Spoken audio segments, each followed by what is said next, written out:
सबसे ज़्यादा नुकसान हमारा भारतीय जनता पार्टी में हुआ। जातियों को बांट दिया जाए, आपस में एक दूसरे के प्रति लड़ मर जाएं। जो पार्टी के नक्शे कदम पे चलेगा वैसा करने तो हम लोग कठपुतली से काम करने वाले लोग नहीं हैं, सभी समाज को लेकर चलने वाले लोग हैं। हम खड़े हैं रायबरेली के हसनपुर विधानसभा क्षेत्र में। हमारे साथ मौजूद हैं यहाँ के मौजूदा विधायक राहुल लोधी। हसनपुर वो विधानसभा है जो सत्ता परिवर्तन के बाद यहाँ तमाम ऐसे प्रोजेक्ट हैं जो रुके हुए हैं। कई हाईवेज़ हैं, कई सड़कें हैं, निर्माण कार्य रुके हुए हैं। और जो विधायक मेरे साथ है उनका भी राजनीतिक सफ़र बड़ा संघर्षों भरा रहा है। तमाम मुकदमेबाजी, तमाम संघर्ष करके यहाँ तक पहुँचे। हम उनसे जानने की कोशिश करेंगे। सबसे पहले तो उनके संघर्षों की कहानी, उसके बाद हम बात करेंगे विकास की। आपका बहुत बहुत स्वागत है जी। उसके हम ये समझना चाहेंगे आपसे, सबसे पहले आपने किस तरह से संघर्ष करके आप यहाँ आए और आपको किन किन दुश्वारियों का सामना करना पड़ा? देखिए, हमारे पूजनीय पिताजी आदरणीय स्वर्गीय शिव गणेश लोधी यहाँ 2 बार विधायक रहे हैं, मंत्री रहे हैं। उन्हीं के नाम के ईमानदार छवि के चलते आज हम सबसे कम उम्र के विधायक इस विधानसभा 18वीं विधानसभा के बने। पिछली बार भारतीय जनता पार्टी के चिन्ह पर हम लड़े थे, हमारी पत्नी लड़ी थी, लेकिन कुछ नए थे, संपर्क नहीं था लोगों के बीच। पापा की अचानक डेथ हुई थी, लेकिन समाज में हम घूमे। आज भारतीय जनता पार्टी के साथ हम बहुत काम किए, लेकिन जितना उन्होंने, चाहे SC OBC हो, चाहे किसी भी समाज का हो, चाहे सवर्ण समाज हो, चाहे जो समाज हो, उनको जो आज प्रताड़ित करने का काम भारतीय जनता पार्टी कर रही है। और जो 4 साल में मैंने देखा, जितना मुकदमा लिखाया हमारे समाज के ऊपर नहीं, सभी वर्गों के ऊपर, वो यहाँ किसी एक इशारे पे रायबरेली चलती है। चाहे यहाँ के जो बड़े नेता हैं रायबरेली ज़िले के, चाहे रायबरेली, चाहे भाई कांग्रेस में कभी वो नेता रहते थे, आज वही भारतीय जनता पार्टी में है। आज वही अपने लोगों पे सबसे ज़्यादा मुकदमा लिखाने का काम। किस नेता के इशारे पे रायबरेली चल रही है? देखिए, बड़े बड़े लोग हैं, मंत्री हैं, हमारे यहाँ के मंत्री हैं, जो आए दिन, चाहे छोटे छोटे कार्यकर्ता हो, चाहे उन्हीं की पार्टी का कार्यकर्ता हो, अगर गलती से किसी तिलक में किसी नेता को बुला ले तो यहाँ मुकदमा लिख जाता है, चाहे गंभीर धारा में मुकदमा लिख जाता है। हम देखते चले आ रहे हैं। आज उसी कारणवश हमने भारतीय जनता पार्टी से अपना इस्तीफा दिया और आज आदरणीय अखिलेश यादव जी के नेतृत्व में हमारा लोधी समाज पूरे ताकत के साथ PDA की राजनीति में हम लोग सभी समाज को जोड़ते हुए आगे बढ़ने का काम करो। और 2027 में पूरी ताकत के साथ हम लोग रायबरेली जनपद को समाजवादी पार्टी के। आपने यहाँ के मंत्री की बात की। आपके यहाँ के मंत्री ने एक बयान दिया था चुनाव के बाद, जनता से कहा था 1.5 साल हमारे दरवाजे बंद है, तुम्हें जो करना है करो। क्या अभी उस पर वो कायम है या जनता मिल रही उनसे? ये कायम नहीं है। जो उनका खास है वही मिल सकता है, और या तो उनके दलालों के माध्यम से उनसे मिलना होगा, तो उनके ठेकेदारों के माध्यम से हर गाँव के लोग उनको पकड़ते हैं, उनको लेके जाते हैं और उनको विश्वास दिलाते हैं कि ये उनका ही वोटर है। नहीं तो आप गंगा में खड़े हो जाइए, अगर वो कह दें वोट दिया है तो नहीं मानेंगे, उनके ऊपर बनता है। इसलिए अभी भी जनता जानती है, जनता अपने बीच का नेता चुनना जानती है, अपने पारिवारिक के बीच में चुनता, जो उसके घर में बैठ के, उसके घर में जो थाली उसमें बैठ के खाना खा सके, उसके साथ बैठ के खाना खा सके, ऐसा नेता रायबरेली। आपने भाजपा छोड़ी क्यों? देखिए, भारतीय जनता पार्टी में समाज का कोई काम नहीं हुआ। सबसे ज़्यादा नुकसान हमारा भारतीय जनता पार्टी में हुआ। आपको लगा नहीं कि हम भाजपा छोड़ रहे हैं, सत्ता में है, केंद्र में सरकार है, प्रदेश में सरकार है, हमारा जलवा कम होगा? आपको लगा नहीं? ऐसा कुछ नहीं लगा। ऐसा लगा होता तो हम काहे पार्टी छोड़ते। और वहाँ पे देखिए, जो पैसे वाला होगा उसी को ध्यान दिया जाता है। जो करोड़पति होगा, जो 25-30 करोड़ रुपये खर्च कर देगा, जो पार्टी की बात करेगा, जो पार्टी के नक्शे कदम पे चलेगा, वैसा करने तो हम लोग कठपुतली से काम करने वाले लोग नहीं हैं, सभी समाज को लेकर चलने वाले लोग हैं। इसीलिए हमें लगा कि यहाँ सम्मान हमें कभी ना मिला है, ना कभी हमारे परिवार को मिला है, ना हमारी जनता को मिला है कभी। इसलिए कभी हम भारतीय जनता पार्टी के प्रति हमारा कभी ना रहा है। इसलिए आज हम समाजवादी विचारधारा से जुड़े हैं और उसी में ही अपनी जीवन ख़त्म कर लेंगे। आपने कहा बांटने की राजनीति भाजपा करती है। भाजपा का इस वक्त पोस्टर वार चल रहा है। मुख्यमंत्री ने एक लफ्ज़ क्या कहा, बटोगे तो कटोगे। उसके बाद तो मान लो नेताओं की ज़बान लंबी हो गई, उन्होंने शुरू कर दिया अपना भाषण कि बटोगे तो कटोगे, अली नहीं बजरंग बली चाहिए, हिंदू राष्ट्र चाहिए, तमाम तरह के जीतेंगे। सब अखिलेश यादव को कहा जीतेंगे तो लूटेंगे। इस तरह के तमाम पोस्टर लखनऊ में विधानसभा के बाहर, भाजपा कार्यालय के बाहर चस्पा हुए हैं। अभी ताज़ा मामला एक आया केशव मौर्य का। केशव मौर्य ने मुख्यमंत्री के बयान से किनारा किया कि बटोगे कटोगी राजनीति की हमें नहीं है। तो आप चूँकि भाजपा में रहे हैं, कहने का मतलब क्या है, केशव मौर्य और CM में कुछ ठीक नहीं है क्या? देखिए, उनका व्यक्तिगत मामला है। अब वो क्या सोचते हैं, लेकिन बांटने की राजनीति तो काटने की राजनीति भारतीय जनता पार्टी नहीं शुरू करेगी।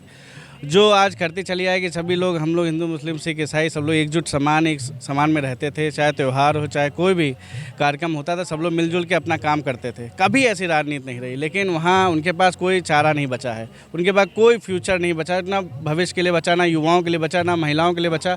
सिर्फ एक यही बचा है कि ऐसी राजनीति गांव-गांव फैला दी जाए, गांव-गांव भाइयों में बांट दिया जाए, गांव-गांव जातियों में बांट दिया जाए, आपस में एक दूसरे के प्रति लड़ मर जाएं कि एक पक्ष हो जाए उनके साथ, एक पक्ष हो जाए चाहे जहां जाना जाए। तो ये राजनीति आए दिन इस भारतीय जनता उत्तर प्रदेश में सफल नहीं होने वाले हैं। पूरी ताकत के साथ हम समाजवादी विचारधारा को लेकर के गांव-गांव जा रहे हैं। आदरणीय राष्ट्रीय अध्यक्ष के नेतृत्व में पूरी ताकत के साथ इस बार हम लोग 4 विधानसभाएं जीते थे और इस बार अगले 2027 में आप ध्यान रखिएगा, यहाँ के और जो समाजवादी पार्टी के नेता थे जो आज पार्टी छोड़ के चले गए अपने लालचवश, वो भी अब कभी दोबारा ज़िंदगी में विधायक बनने का सपना छोड़ दें। अब हम पूरी समाजवादी विचारधारा से 5 विधानसभा 6 विधानसभा हम लोग जीतने जा रहे हैं। 20 तारीख को मतदान है, जो उपचुनाव 9 सीटों पे हो रहा है, क्या लग रहा है 9 में कितनी? हम देखिए, अभी हम महाराष्ट्र गए थे, करहल गए थे, हमें जहाँ जहाँ ड्यूटी लगी थी वहाँ एक तरफा माहौल समाजवादी का है।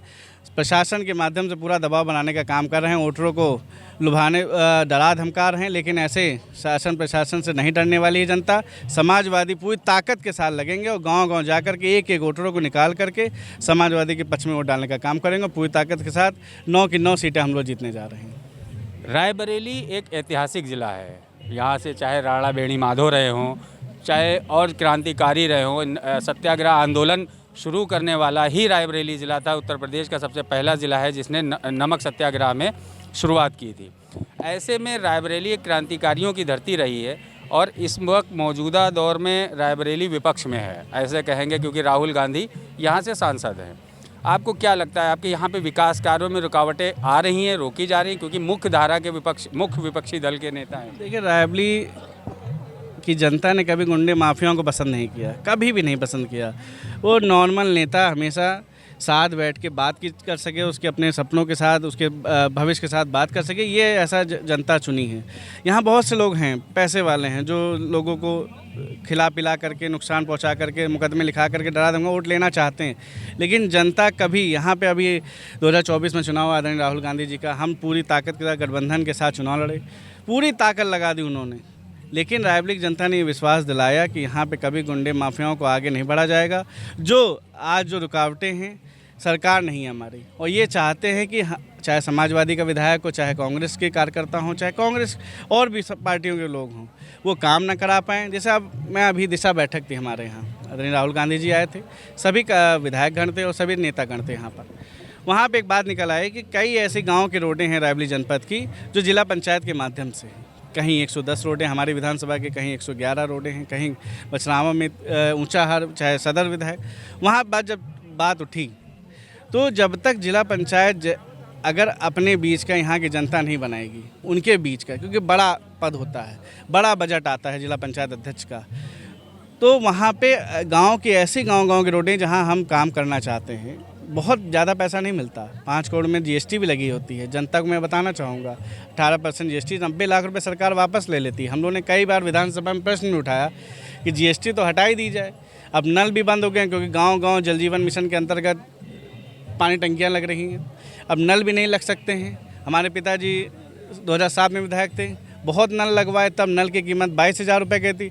आज वही नल की कीमत 65,000 रुपये है, 60 से 65,000 के बीच में है। लेकिन उन्होंने, सरकार ने नल का पैसा तो बढ़ा दिया, लेकिन नल का मानक नहीं बढ़ाया।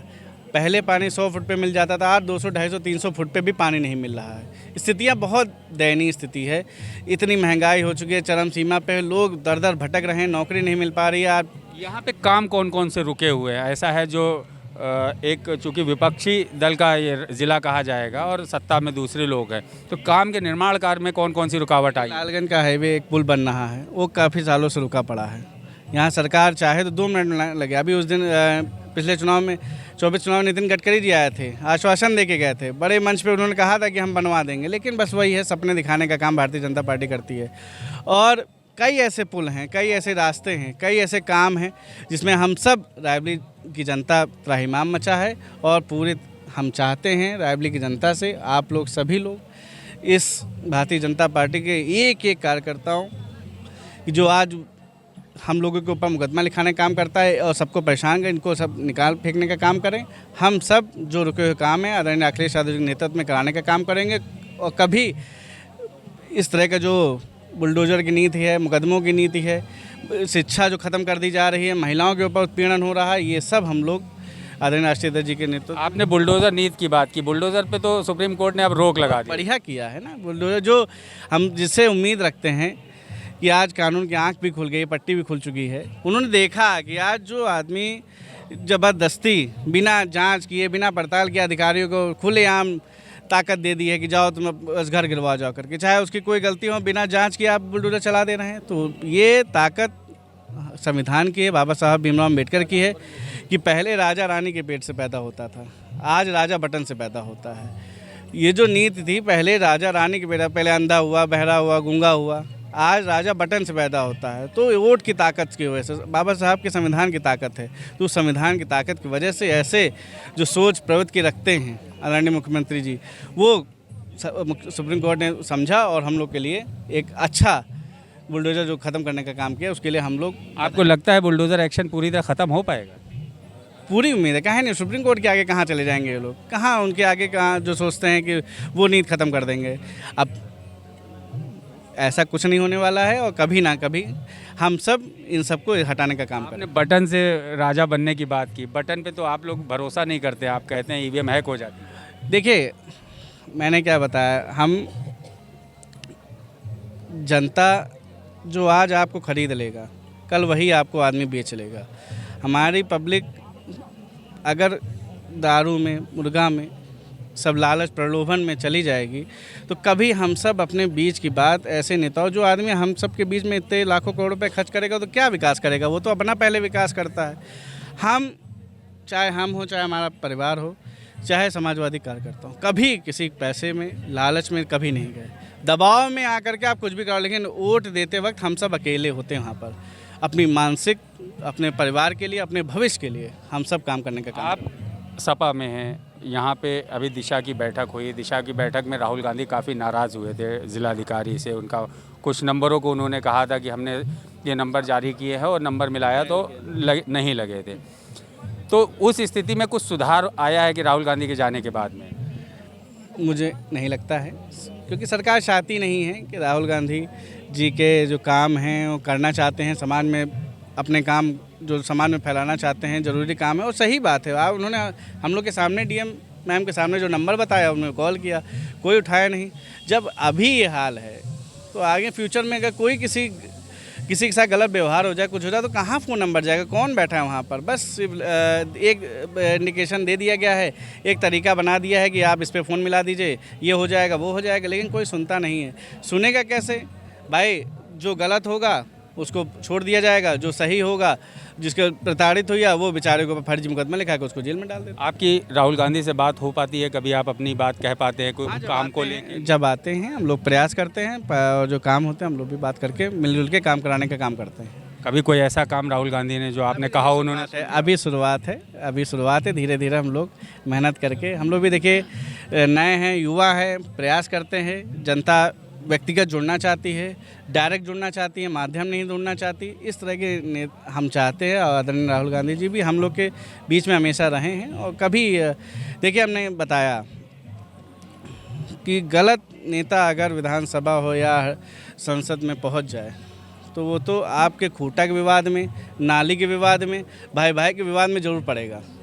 उसे कभी कोई नहीं, उसे पता है कि एक भाई में लड़ाई लड़वा दो, एक भाई तो मेरे साथ रहने वाला है। ये कभी राजनीति, कभी भारत देश की नहीं रही है, कभी नहीं रही है। कभी सबको साथ लेके चलने वाले लोग हैं और सबको साथ लेके चलेंगे, एक साथ रहेंगे, एक के साथ हमेशा हम लोग एकजुट रहेंगे।